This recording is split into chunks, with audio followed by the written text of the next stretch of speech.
Opinion: will Brahmins form bedrock of support for Prashant Kishor in Bihar? As poll fever gradually grips Bihar, political parties are gearing up for the campaign.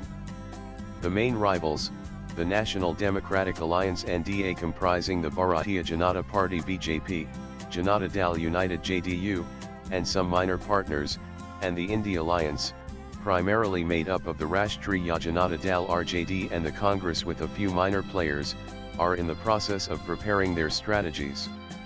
Meanwhile, the newcomer Jan Suraj Party is already pushing ahead with full vigor. Prashant Kishor, a notable poll manager turned politician and Jan Suraj Party's founder, is often compared to Arvind Kejriwal of Delhi politics, even though he dislikes the comparison. This label has stuck due to his intense criticism of failed political leadership, a tactic Kejriwal used effectively to gain power. Although our constitution aims to create a casteless society, Indian politics remains dominated by caste. A progressive leader with broad societal appeal still needs a caste or community vote base to survive in India's political landscape.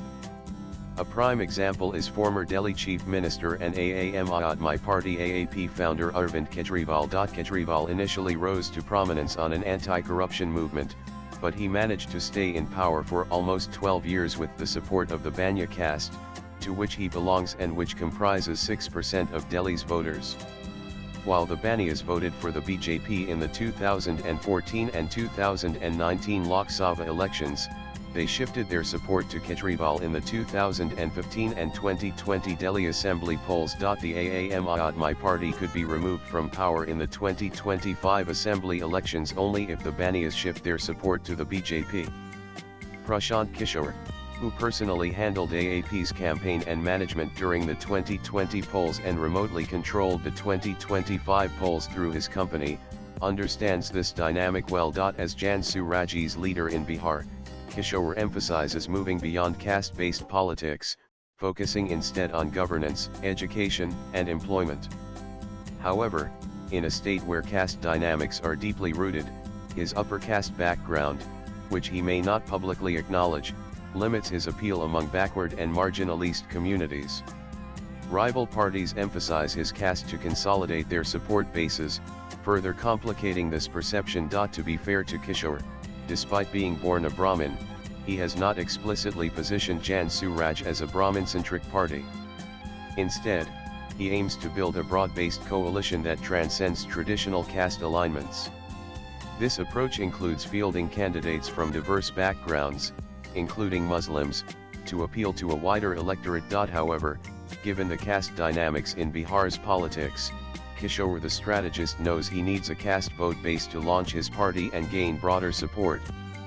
This initial support in Bihar could best come from his own community in the post-Mandal era. One of the aftereffects of Mandal politics in Bihar has been the marginalization of Brahmins. Once a dominant community in Bihar politics, Brahmins, who provided 5 chief ministers to the state before the Mandal era, have lost prominence in all political parties. Given that Prashant Kishor is a Brahmin, the community might agree to be his party's vote foundation or continue supporting the BJP-JDU at the state level and candidates from their community from other parties at the local level. The Brahmin community in Bihar is at a crossroads. While their affiliation with parties like the BJP and JDU has provided a semblance of political inclusion, the promise of greater representation and development offered by Jan Suraj presents a compelling alternative.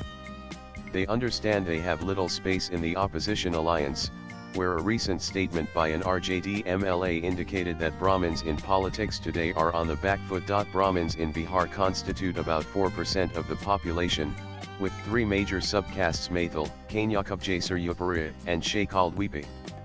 Maithils are predominantly in the north of Bihar, Kanyakubji are mainly in South Bihar and the Bhojpuri-speaking districts of North Bihar bordering Uttar Pradesh, while Shekhaldweepi are fewer in number but spread across most districts with a major concentration in the Magadh region. There may be some smaller subcastes as well. In a largely lawless state like Bihar, the Brahmins' support for the BJP and JDU has provided them with a sense of security, albeit with limited representation. Shifting allegiance to a nascent party like Jan Suraj would require assurance of tangible benefits and representation. Kishor's focus on development and governance could resonate with Brahmins seeking a return to political relevance.